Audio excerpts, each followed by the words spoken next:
Se você é do time que acha que o colesterol é o pior dos seus inimigos, neste vídeo eu vou te falar verdades sobre o colesterol. Antes de entrar no assunto, eu quero pedir para você curtir o vídeo e se inscrever no canal para você não perder nenhum assunto novo.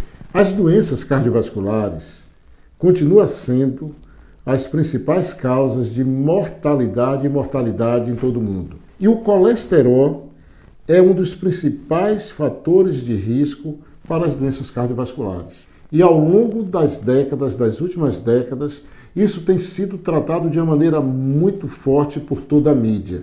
A relação colesterol, doenças cardiovasculares, colesterol, mortalidade cardiovascular, colesterol, morbidade cardiovascular. Então, é muito importante entender esse assunto, porque a gente vê muitas pessoas, inclusive muitos profissionais de saúde, confundidos com uma série de informações. Ao longo do tempo, é como se construísse dois grandes times. Um time que acha que o colesterol tem que sempre ser tratado e reduzido ao máximo, e outro time que acha que o colesterol nunca deve ser reduzido, nunca deve ser tratado. E é evidente que a verdade ela está no centro. A gente erra quando diz que o colesterol é sempre ruim e sempre tem que ser reduzido. A gente erra quando afirma que o colesterol nunca deve ser reduzido. A gente erra quando a gente foca demais, hipertrofia demais o colesterol como fator de risco para as doenças cardiovasculares e esquece vários outros fatores de risco também muito importantes, como estresse oxidativo, inflamação subclínica, ritmo circadiano, qualidade do sono, gerenciamento de estresse. É dentro desse pensamento, é dentro dessa linha que eu quero te falar algumas verdades e eu quero que você preste muita atenção. A primeira verdade é que o colesterol é um fator de risco importante para as doenças cardiovasculares, isso é verdade.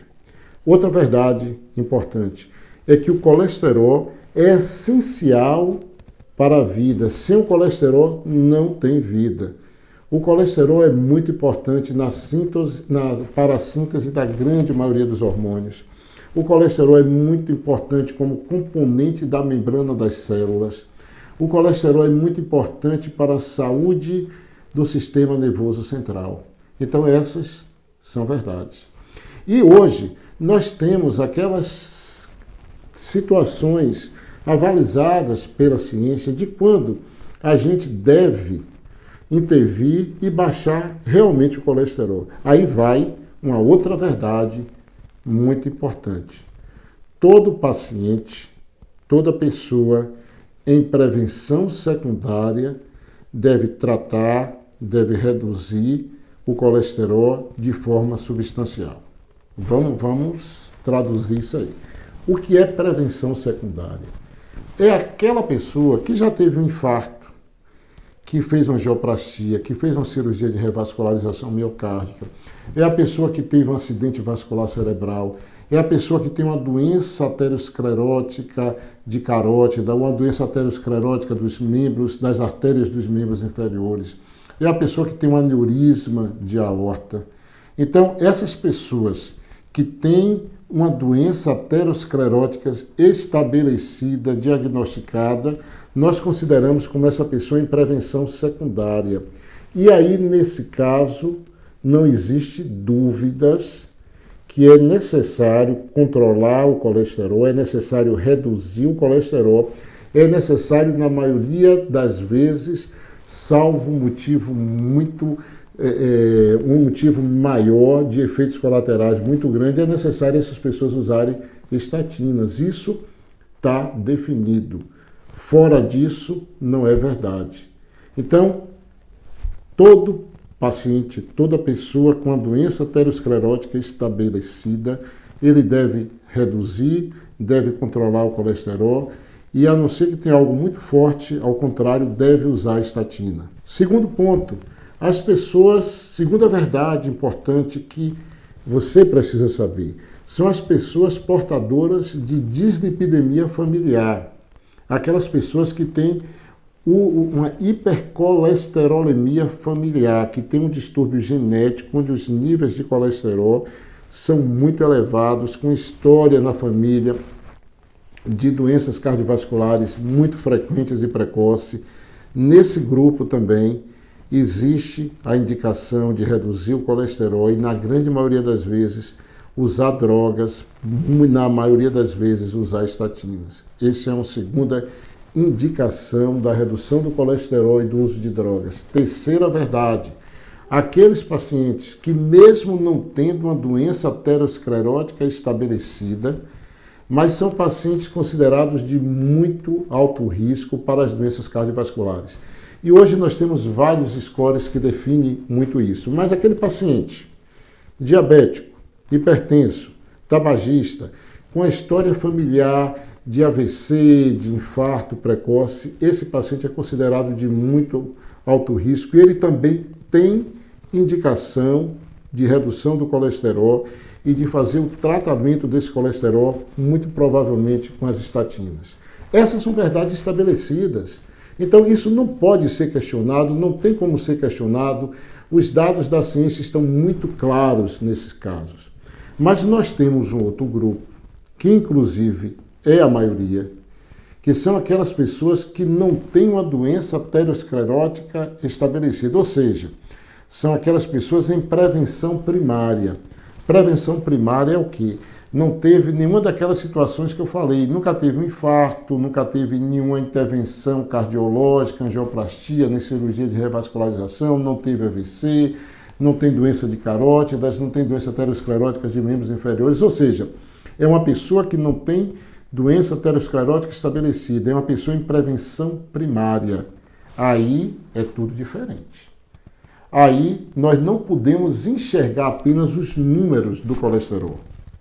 Aí nós precisamos enxergar o paciente, o risco pessoal daquela pessoa, e aí nós precisamos conhecer melhor a qualidade do colesterol dessa pessoa para definir pelo tratamento ou não tratamento. Eu tive dois exemplos, isso a gente tem todos os dias, praticamente todos os dias. Na semana que passou teve dois exemplos. Um senhor de 73 anos que já teve um infarto, fez uma angioplastia, colocou 2 stents, e ele chegou ao consultório e a primeira pedido dele é que não queria mais usar medicamento para reduzir o colesterol, porque viu muita coisa contra as estatinas. E é evidente que eu conversei ele ao contrário. Ele é um paciente em prevenção secundária.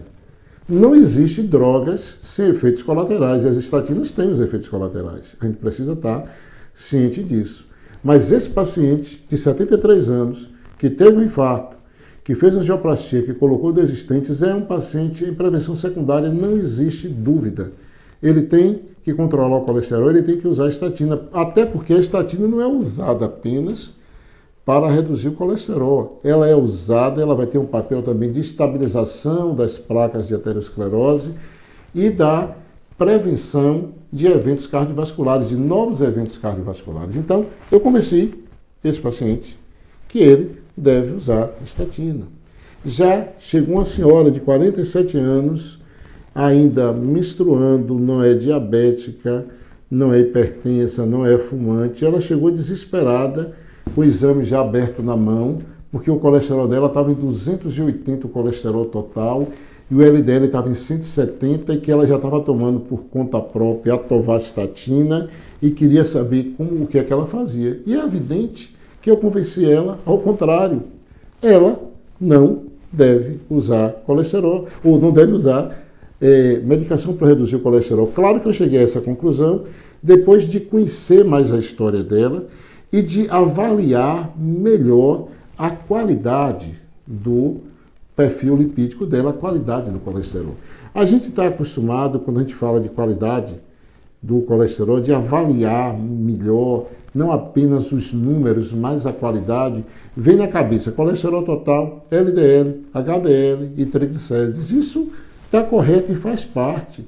Mas nesse grupo de prevenção primária, não é no de prevenção secundária, não é da hiperlipidemia familiar, não é naquele grupo de altíssimo risco, esse não tem dúvida, mas nesse grupo, nesse outro grupo, que é a grande maioria, e que a gente tem dúvida, é aquela pessoa em prevenção primária, como essa senhora que me procurou, nesse grupo é recomendado, eu particularmente faço isso, eu procuro conhecer melhor a qualidade do perfil lipídico da pessoa. E aí a gente pode lançar mão das apolipoproteínas, da apolipoproteína A, da apolipoproteína B, pode lançar mão das subfrações do LDL, das subfrações do HDL, como pode lançar mão também da medida, mesmo que indireta, do LDL oxidado, que é o LDL que vai causar realmente as placas de aterosclerose. Então, veja bem, eu estou falando que nesse grupo, que é a maioria, que a gente não deve se contentar apenas com as medidas, com os exames tradicionais. Nesse grupo, se há uma condição, existe lugar para que a gente possa investigar melhor a qualidade desse colesterol e aí tomar a decisão. Eu espero que esse vídeo tenha servido para você e que ele possa te ajudar a conversar, inclusive, com os profissionais de saúde, e que você, que é profissional de saúde, passe a considerar isso no seu dia a dia.